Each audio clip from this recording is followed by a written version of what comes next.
Kryeministri Kristian Miskovski është treguar optimist sa i përket rritjes së ekonomisë. Ai pret që rritja ekonomike në vend në 3 muajin e parë të jetë mes 3 dhe 4%. Miskovski thotë se me këtë numër pret që mashinoria veriut të jetë në 5-6 vendet e para të Europës sa i përket rritjes ekonomike.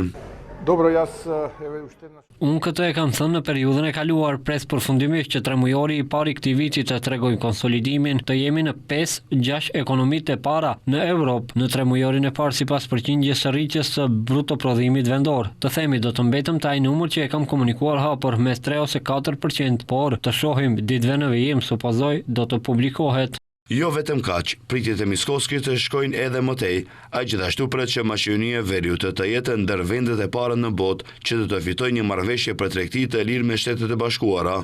Këtë pohime nga Miskovski vijnë pasi ministri i punëve të jashtme Timço Mucunski ka realizuar një takim në SBA, nga ku i pari qeverista se Mucunski është ndër 7 ministrat e parë të jashtëm evropian që u pritën në takim dypalesh nga sekretari i shtetit të SBA-s Marco Rubio në departamentin e shtetit. Ata janë pozitive si rezultati i takimit me Jamison Greer, përfaqësues tregtar të administratën e presidentit të SBA-ve, por edhe i bisedave të mia telefonike që pata me sekretarin e shtetit për ekonomi Howard Lutnick, pres që të jemi ndër vendet e para në botë që do të marrim këtë lloj marrëveshjeje me SBA-n. Kujtojmë se kryediplomati më 29 dhe 30 maj ka realizuar disa takime me përfaqësues të SBA-s, ku tema kryesore ka qenë bashkëpunimi strategjik dhe rëndësia e bashkëpunimit strategjik midis dy vendeve.